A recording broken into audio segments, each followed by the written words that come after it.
Something had wrapped itself around this sperm whale's head. We know because it left dozens of perfect circles pressed into the skin. Then another whale surfaced off Japan with the same circles. Same shape, same spacing, same signature. Something keeps leaving scars on sperm whales. Across different oceans, and almost nothing attacks an adult sperm whale.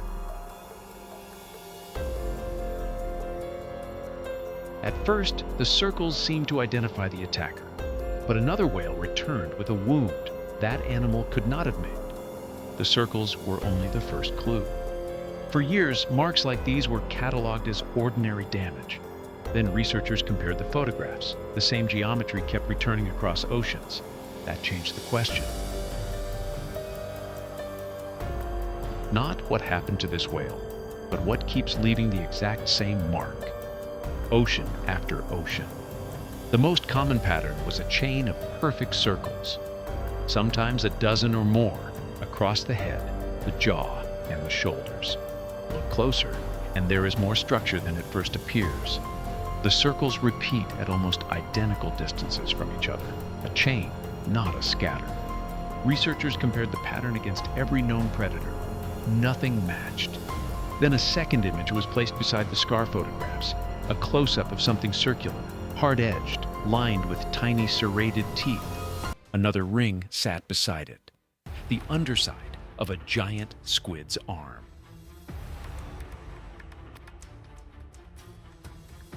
The soft sucker was not cutting the skin. The hardened teeth around it were. The scars proved contact. They did not prove a battle. But some whales surfaced with wounds still fresh. In others, researchers found something harder buried beneath the skin. Small serrated fragments broken free from the gripping structure itself. The squid had held on so violently that pieces of its own arm broke off inside the wound.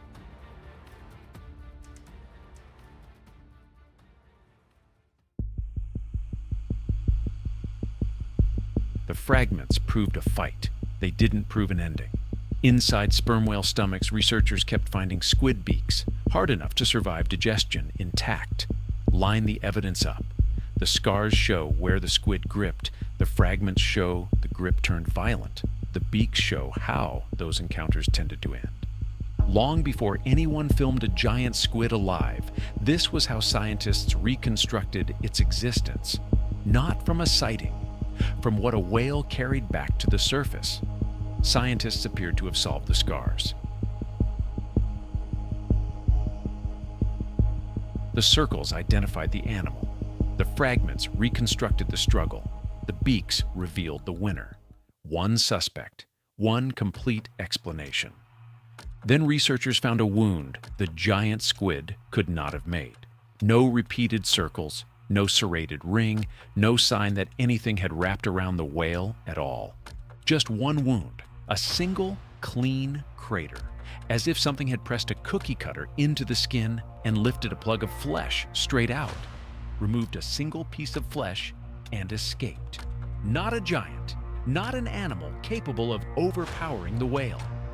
The wound belonged to a shark barely 2 feet long, attacking an animal the size of a bus.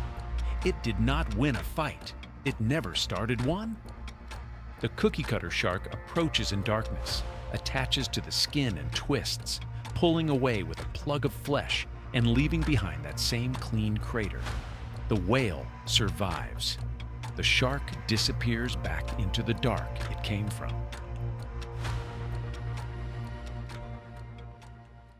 That one photograph proved the giant squid was not the answer to the mystery. It was only the first signature scientists had learned to read. By now, every readable scar seemed connected to feeding. A whale hunted a squid. A shark stole a piece of a whale. Then researchers found marks that had nothing to do with food at all. Some whales carried long, parallel scratches across the head, several lines evenly spaced, like claw marks. Nothing in the deep matched that spacing. Then someone measured the gaps between the lines against something much closer to home. The teeth inside another sperm whale's jaw.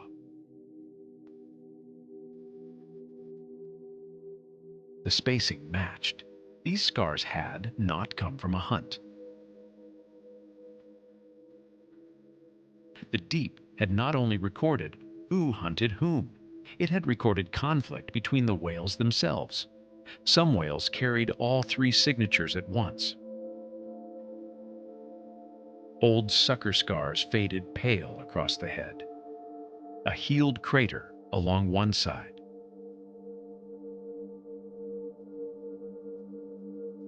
Fresh tooth marks from a rival still raw. Three signatures. Three separate encounters written on one animal.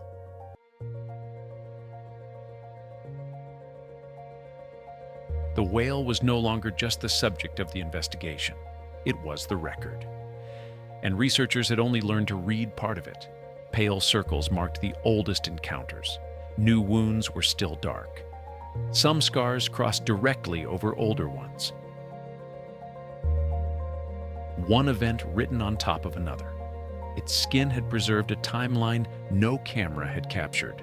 Humans could not follow these whales into every hunt. Cameras were rarely there. No one saw the arms close around the head. No one saw the shark take its bite. No one saw the rival rake its teeth across the skin. But the whale returned.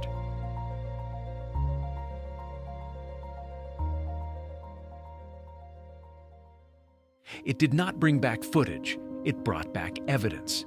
Not every mark could be read. One scar was too wide for a squid sucker, too narrow for another whale's teeth, too irregular for a cookie-cutter bite.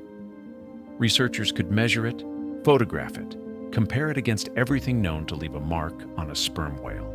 Nothing fit. Maybe it came from a known animal behaving in a way no one has ever documented. Maybe it came from something in the deep that has not been described at all. Go back to the first whale. At the surface, its head just looked damaged. Now every ring marks a moment something held on in the dark and let go without being seen. That whale is still down there somewhere, adding to the record. And somewhere below it right now, something is leaving a mark no one has read yet.